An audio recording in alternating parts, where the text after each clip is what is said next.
When you hit a major life crisis or a sudden career plateau, the first thing that usually sets in is a deep sense of paralysis. The options pile up, the pressure mounts, and suddenly you have no idea which way to step. In that state of confusion, it is incredibly tempting to make a choice, any choice, just to relieve the pressure. But acting purely on panic or grabbing the most convenient option usually leads you further off course. To navigate out of this, you need a physical filter for your decisions. We are going to build a personal North Star map using a redefined version of the Japanese concept of Ikigai. Before we start, grab a pen and a piece of paper. As you do, I want you to firmly hold one specific personal dilemma or goal in your mind. By the end of this exercise, you will have a concrete visual tool sitting on the desk in front of you. You'll be able to test that exact dilemma against the values that actually matter to you. After an initial shock or unwanted change, your mind eventually finishes processing the event and begins looking for a way forward. You want to take action. This chart maps the emotional journey of decision-making. Mental well-being drops when unwanted change hits, then recovers. Look at the top right. As the curve rises, you enter the exploration phase. Here, defining a clear direction becomes critical. If you rush into action here without filtering your choices through personal meaning, you aren't making progress, you are just wandering. Pinpointing where you are on this emotional curve proves why you need a compass. It is the prerequisite to deliberately designing your next steps so you don't end up regretting them. Let's build that compass. On your blank page, draw 4 large overlapping circles. Make them big enough to leave plenty of negative space inside each circle and within the overlapping sections. You'll need room to write. This diagram is the target shape you are aiming for. It's a complex Venn diagram with a central intersection point.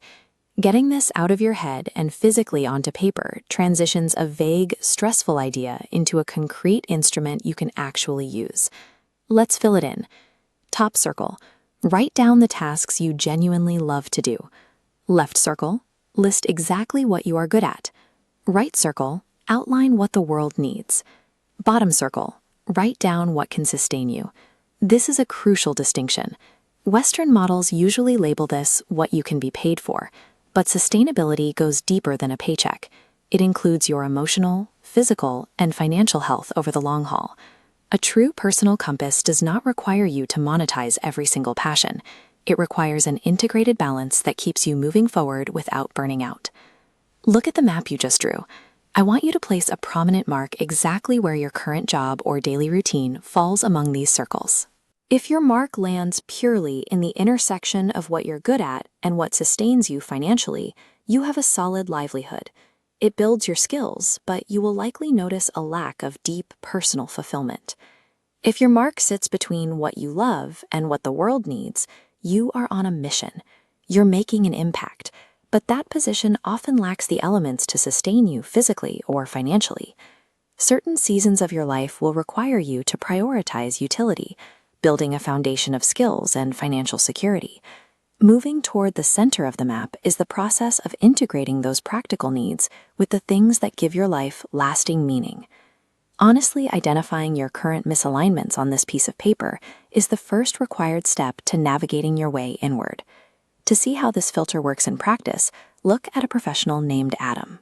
In his early 60s, Adam was deciding between returning to a familiar, safe executive job or taking a risk on a new venture. Mapping the safe job revealed a flaw. It checked only 2 boxes, sustaining him and using his skills. It ignored what he loved.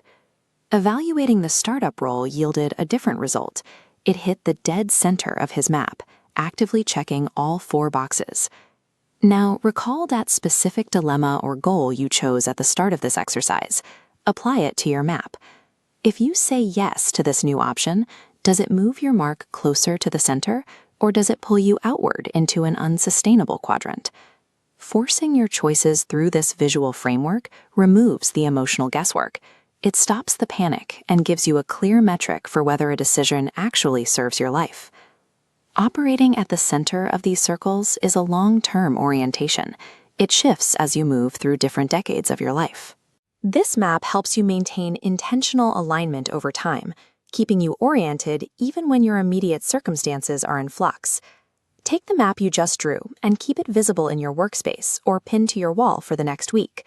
Use it as a mandatory physical filter for any new commitments, new job offers, or pivot opportunities that cross your desk. Holding your daily actions accountable to this map allows you to move through uncertainty with choices you can stand by.